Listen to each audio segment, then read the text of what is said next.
tous, on va voir pour cette vidéo une analyse croisée des indices, puis la suite de l'analyse croisée des péroviennes qu'on a déjà fait dans une vidéo précédente.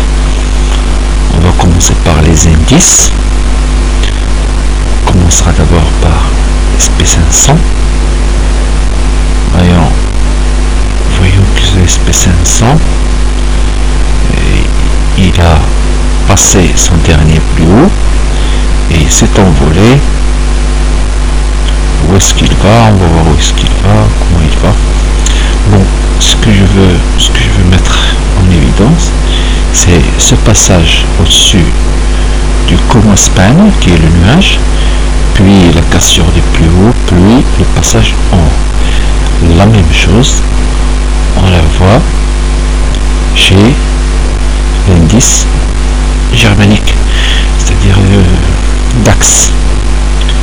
Il a passé au-dessus du coma span, puis il a dépassé ses derniers plus haut,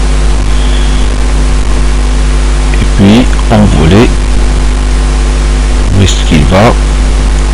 Ça, c'est à calculer encore avec les Fibonacci. Bon, là, normalement, les indices européens suivent les indices américains. Alors là, on voit que le CAC très en retard par rapport à ses homologues. Il n'est pas encore passé au-dessus du nuage. Normalement, il doit le faire, il doit passer au-dessus du nuage, comme les autres. Il a passé lui aussi un dernier plus haut, qui est celui-là. Ça, c'est une tête Shinko bien cassée maintenant, parce qu'il y a deux clôtures au-dessus. Il doit normalement faire comme le SP500, il doit le suivre. Pourquoi je dis qu'il doit le suivre? Parce que, en voyant là, si on remarque bien, il n'a pas passé par ce plat du span P.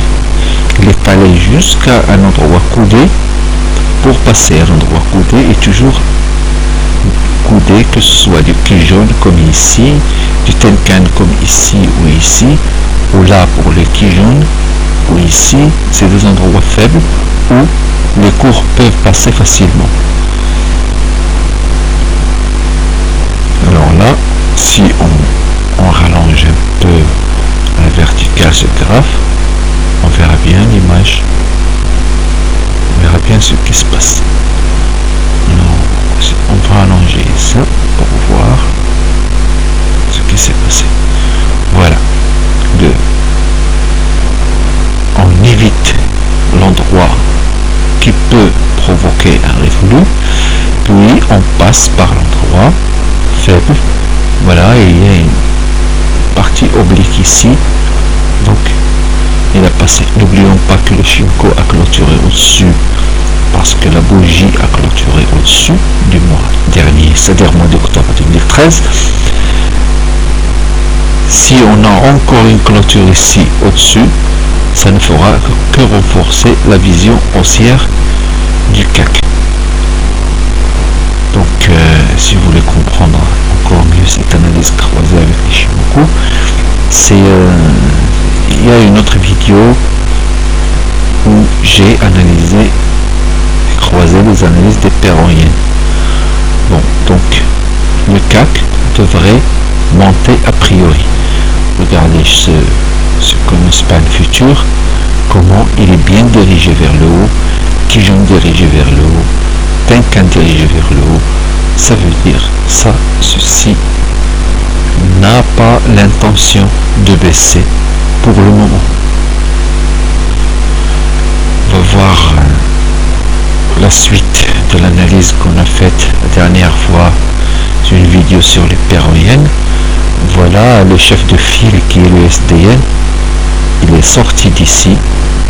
Il montre de la force. Les autres paires suivent le mode d'évolution de l'USDN. Donc on n'a parlait d'une tête de Shinko ici, voilà. L'euro yen, il vient de la passer. Il est même passé au-dessus du Kumo span. Donc lui aussi, il ne fait que suivre le USDN. Donc c'est une analyse différente de l'analyse de price action. C'est une autre analyse qui jusqu'à présent a donné ses résultats. On voit maintenant que la paire la plus en retard, c'est GBPN.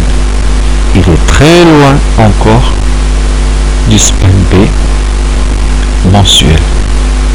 Ici, c'est pour ça qu'il court plus vite que les autres pour rattraper son retard. Donc, à première vue, on croit que c'est GBPN plus forte, mais il faut dire que l'euro yen et le SDN sont plus forts. Ici, on vient d'avoir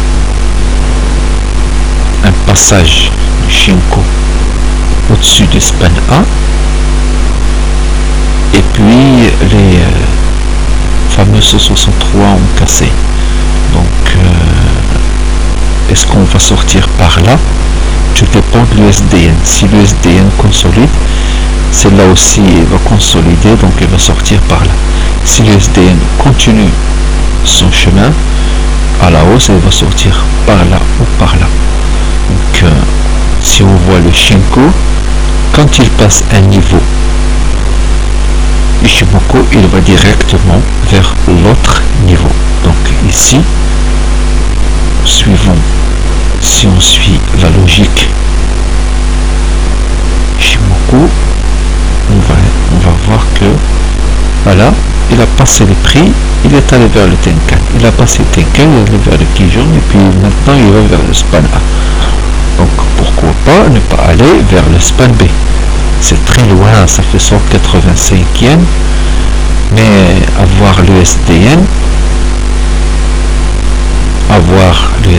comment il passe, c'est tout à fait possible.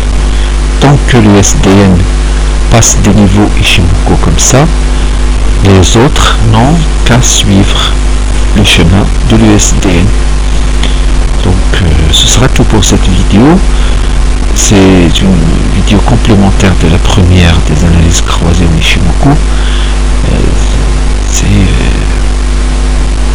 Donc ici on aura encore de la hausse, mais il faut que ce Kijun bouge et ce span B bouge, sinon ça reste dangereux pour la paire.